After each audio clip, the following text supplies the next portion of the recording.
Oh, hi there! The Rocky Horror Picture Show is something really special. It's hard to describe just how the movie seems to be tailor-made for a cult following. A project drenched in counterculture and sexual liberation, initially rejected by critics, that was given a new life by just about the most passionate fanbase imaginable, who have transformed the film into something entirely their own. This intangible nature of Rocky Horror's success doesn't seem to be lost on its creator, Richard O'Brien, who has spent the better part of his lifetime trying to make a fitting follow-up to his magnum opus. These are the failed attempts at capturing lightning in a bottle, at making a follow-up to one of the most beloved films of all time. These are the unmade and lost sequels of the Rocky Horror Picture Show.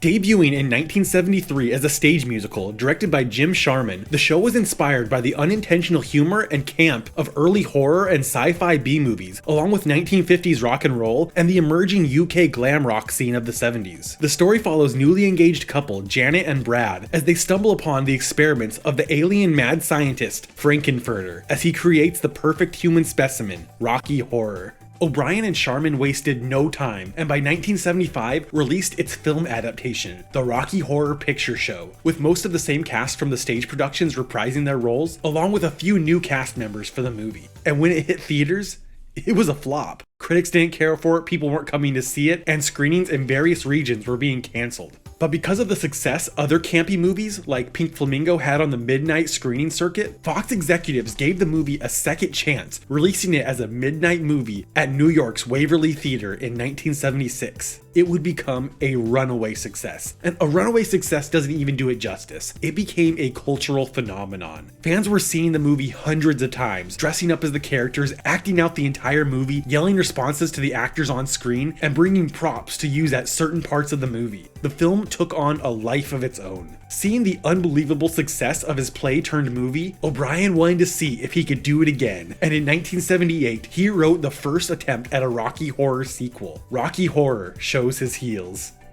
The sequel would take place a few years after the original. Rocky and Frank would be revived, Janet pregnant with either Rocky, Frank, or her fiance Brad's baby. Brad and Dr. Scott are now gay after their experience with Frank in the original movie. In the end, Frank dies again, and the script closes with Janet's baby making gurgled rock and roll sounds, showing that Frank is clearly the father.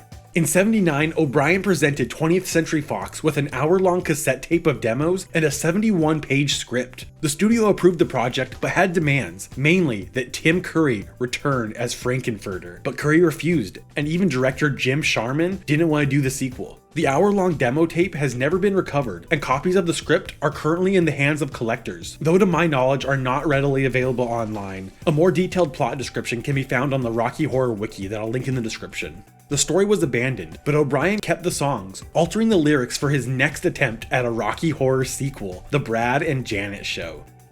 After Shows His Heels fell through, O'Brien again immediately got to work, and in 1980 he penned The Brad and Janet Show. The first red flag, O'Brien made the baffling decision to have this spin-off ignore the events of the Rocky Horror Picture Show. In another really odd choice, because Tim Curry didn't want to play Frank again, this time O'Brien wrote Curry in a dual role as Brad Majors and his twin brother, Farley Flavors. But again, Curry turned down the role, this time because he would have to do an American accent, something he wasn't comfortable with. And even Brad's original actor from the movie, Barry Bostwick, turned down the role. And I can't really blame them for saying no. Not only is the story non-canon, and casting Tim Curry as a completely different character is beyond bizarre, but the plot is very convoluted. The script can be easily found online, I'll link it in the description, and I read it about 3 times. It is a mess. It's only a draft, so it's not meant to be perfect. But what the story boils down to is that Brad has a twin brother who was separated at birth, who blames Brad for everything that went wrong in his life and is seeking revenge on him and Janet. Despite casting setbacks, Jim Sharman was on board to direct this time, and the movie was moving forward until the 1980 Screen Actors Guild strike forced substantial changes. The strike led to a limited cast and crew, leading the Brad and Janet Show to morph into Shock Treatment.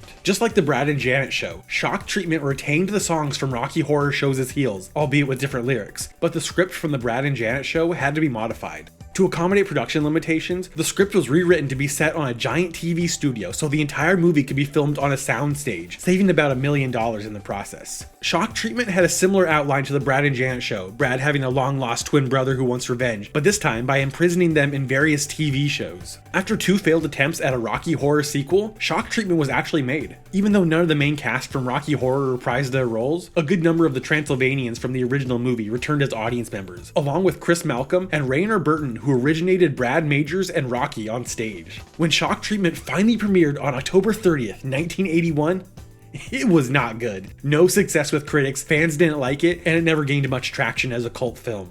To add fuel to the fire, the movie's tagline was, "It's not a sequel, it's not a prequel, it's an equal," a tagline that lives in infamy among Rocky Horror fans. Even O'Brien would agree with the fans and critics, saying years later, Shock Treatment was a very muddy kind of narrative, and I think they lost the plot, quite frankly.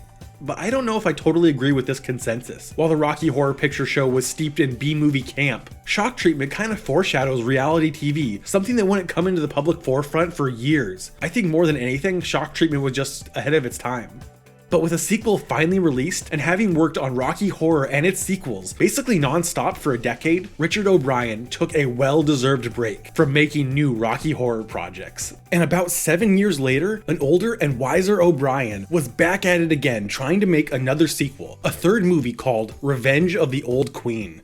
Unlike the other attempts, The Old Queen would be a direct sequel to the original, and the plot sounds much better than the others. The story takes place about a decade or so after the original, starting on the planet Transsexual in the galaxy of Transylvania. Frankenfurter's mom, the Old Queen, is on her deathbed and commands Riff Raff to retrieve her son from Earth, not knowing that Riff Raff killed him in the events of the first movie. Back on Earth, Steve Majors, the brother of Brad Majors, discovers that the events of the popular movie The Rocky Horror Picture Show are based on what actually happened to his brother and Janet. Riff Raff travels back in time to stop himself from killing Frank, but is confronted by Steve and various characters I'm glossing over for time. In the end, Riff Raff is defeated and the Old Queen dies, but it's discovered that the character Sunny, a teen pop star seen throughout the script, is the child of Frank and Janet, thus the rightful heir to the Transylvanian throne. I'm blowing past a lot of details for time's sake. I'll link a draft of the script in the description if you want to take a look for yourself.